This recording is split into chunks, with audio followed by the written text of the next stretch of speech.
디지털투데이 데일리 픽입니다.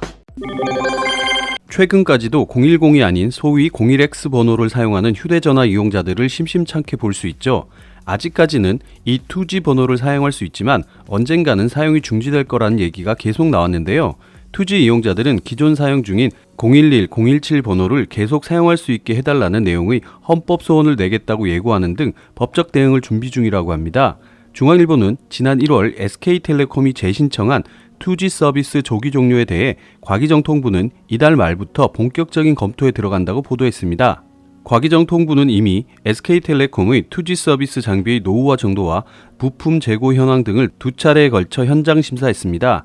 통신업계는 정부가 SK텔레콤의 바람대로 2G 서비스 조기 종료를 무난하게 승인할 것으로 보고 있는데요. 조기 종료 시점은 정부의 2G 주파수 만료 시점인 내년 6월 말보다 1년 앞선 오는 6월께일 것으로 전망합니다. 업계가 조기 종료 승인 가능성을 높게 보는 이유는 정부가 현장 점검을 통해 2G 장비 노후화와 부품 부족 실태를 확인했기 때문인데요. SK텔레콤 관계자는 2G 장비는 노후화됐는데 부품이 없는 상황이니 장비 문제로 서비스가 갑자기 멈춰도 이를 고쳐 재사용하는 게 현실적으로 불가능하다며 2G 서비스 이용자들이 통신 두절이라는 불편을 겪지 않도록 미리 3G나 4G로 갈아탈 수 있게 안내하고 있다고 설명했습니다. SK텔레콤은 2G 서비스 운영을 위해 망 유지 보수비, 시스템 운영비, 인건비, 장비 수급 및 교체비 등에 연간 1,000억 원 이상이 들어간다고도 밝혔는데요.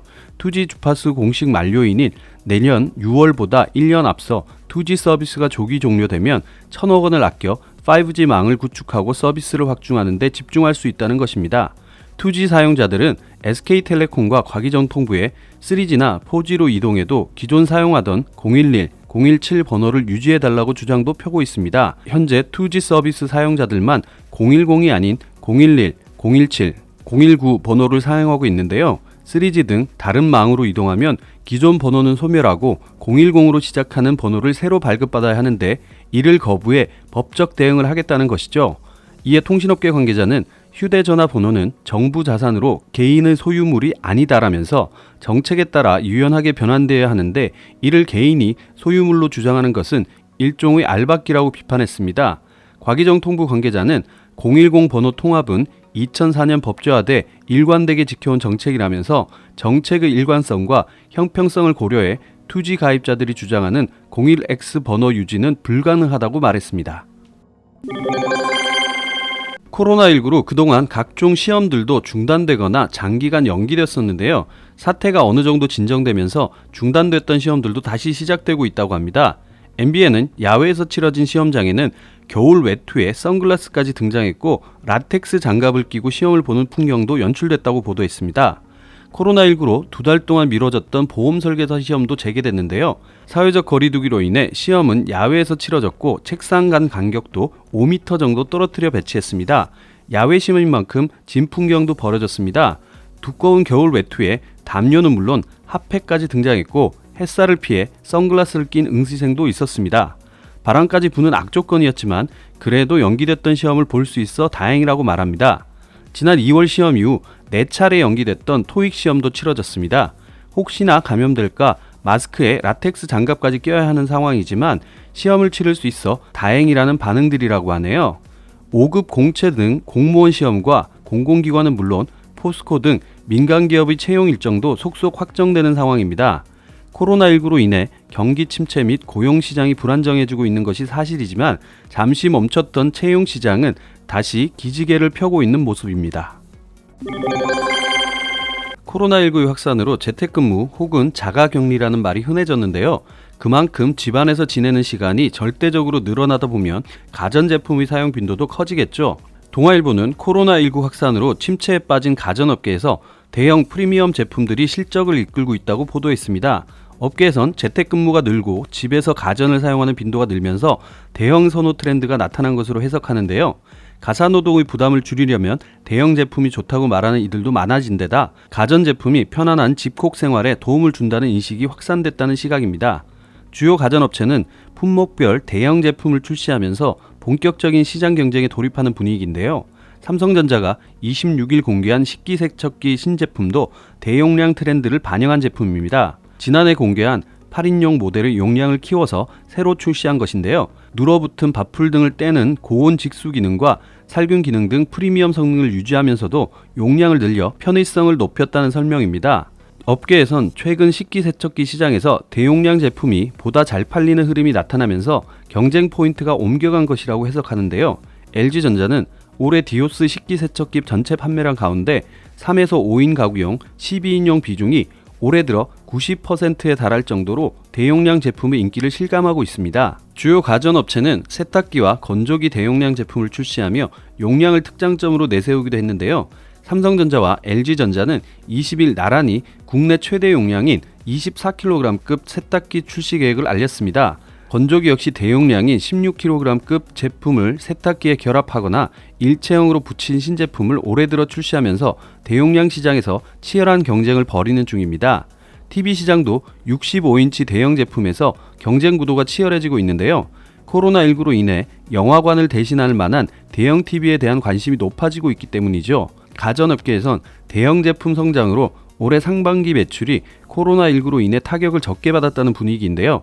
가전업계 관계자는 1년에 한두 번씩 해외에 나가던 중상층 소비자들이 여행 비용을 줄이고 가전 소비로 눈을 돌리면서 상대적으로 고가인 대형 제품에 부쩍 더 관심을 보이게 된 것 같다고 해석했습니다. 넷플릭스가 대세로 떠오르고 있긴 하지만 이용자들과의 관계는 별도로 서비스 업체들 사이에서는 문제들이 생기고 있는 것 같습니다. 뉴스원은 글로벌 온라인 동영상 스트리밍 업체 넷플릭스가 국내 최대 법무법인 김앤장을 내세워 통신사 SK브로드밴드에 대한 소송을 제기하면서 통신사와 콘텐츠 업체 간 망사용료 분쟁이 재점화됐다고 보도했습니다. 앞서 지난해 세계 최대 소셜 네트워크 서비스 업체 페이스북이 김앤장을 통해 승소를 이끌어낸 전략과 판박이라고 하는데요. 넷플릭스가 SK브로드밴드에 제기한 채무 부존재 확인 소송을 대리하는 곳은 국내 최대 법무법인 김앤장입니다. 김앤장은 지난해 페이스북이 방송통신위원회의 행정처분에 불복해 제기한 행정소송을 맡아 1심 승소를 이끌어낸 전력이 있습니다.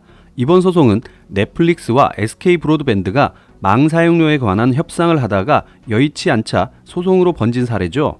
앞서 페이스북이 SK브로드밴드와 망 사용료 협상을 하던 도중 접속 경로를 임의로 변경한 사실을 두고 방통위가 행정처분을 내린 것에 불복해 소송을 제기한 것과 큰 틀에서 보면 유사한 사건입니다. 그동안 국내외에서 통신사로 대변되는 망사업자, 즉 ISP와 넷플릭스 같은 콘텐츠 업체, 즉 CP는 망 사용료를 두고 끊임없이 분쟁을 벌여왔는데요. SK브로드밴드 고위 관계자는 엄청난 트래픽을 유발하면서도 수익만 챙기고 책임은 지지 않는 글로벌 CP와의 정당한 비용 분담을 위한 룰 세팅이 필요하다고 주장했습니다. 반면 넷플릭스는 ISP의 망 사용료 요구가 망 중립성을 위배하는 처사라고 항변합니다. 망 사용료는 이미 이용자들이 지불하고 있으며 CP는 콘텐츠 제작과 서비스 외에 망에 관한 의무를 질 이유가 없다는 입장이죠. 이번 소송전에서 넷플릭스는 지난해 페이스북이 승소한 전략을 그대로 답습할 것으로 보입니다.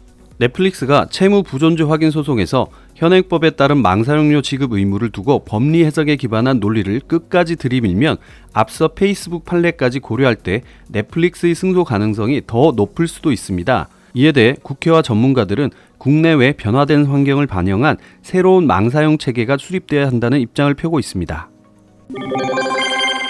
항공기 조종사는 상당히 매력이 있는 직업으로 알려져 있죠. 하늘을 난다는 점도 그렇지만 처우 역시 상당한 것으로 인식되고 있었지만 코로나19 사태가 조종사들의 생활까지 크게 바꾸고 있는 것 같습니다. 머니투데이가 코로나 장기화의 하늘길이 닫히면서 크게 달라진 조종사들의 일상을 소개했습니다. 매달 일정에 맞춰 바쁘게 움직였던 삶이었지만 이제는 기약 없는 기다림이 일상이 됐다는 겁니다. A씨는 기종마다 다르겠지만 코로나 사태가 진정돼도 비행 일정이 생기긴 쉽지 않을 것이라며 6개월 이상 걸리는 재교육 시간 때문에 다른 기종으로 갈아타기도 힘들다고 토로했습니다. 대한항공은 이달 16일부터 전 직원의 70% 대상으로 순환휴직을 시작했습니다. 국제선의 90%가 막히는 등 항공기 대부분이 뜰 수 없는 상황에 빠졌기 때문이죠. 휴직에 들어가는 직원들의 기본급은 70% 수준인 휴직수당만을 받습니다. 휴직수당을 보전해주는 대한항공은 그나마 상황이 나은 편인데요. 일부 저가항공 조종사, 직원들의 경우 휴직수당을 처리할 자금조차 없어 무급으로 일을 쉬고 있습니다. 월급이 한순간에 끊기다 보니 자녀 교육비, 주거대출비 등 고정 지출이 큰 사람들은 걱정이 이만저만이 아니죠. 일부 기장급 조종사들은 어쩔 수 없이 택배 기사 등 다른 일에 뛰어들었습니다. 연차 낮은 30대 초중반 부기장 중 일부는 빚더미를 걱정해야 하는 처지인데요. 조종사 자격을 얻기 위한 교육빚을 갚기에도 버거운 상황이기 때문입니다. 비행이 없으면 조종사 자격 유지도 큰 문제인데요. 조종사 면허는 3개월에 최소 3차례 이상의 이착륙 경험 등 요건을 유지해야만 갱신이 가능합니다. 요건을 충족시키지 못하면 5, 6개월이 걸리는 자격 교육을 다시 받아야 하는데요. A380기처럼 모든 기체가 운항하지 못하는 기종의 조종사들은 면허 유지가 힘들 수밖에 없습니다. 대한항공, 아시아나항공 등 조종사 노동조합 연맹은 지난주 국토교통부에 한시적으로 유지기한을 유예해달라는 진정서를 정식으로 제출했습니다. 하지만 국토부는 실제 비행이 없는 조종사 자격 갱신은 받아들이기 어렵다는 방침이라 조종사들의 불안감은 더욱 커지고 있습니다. 행복한 하루 디지털투데이였습니다.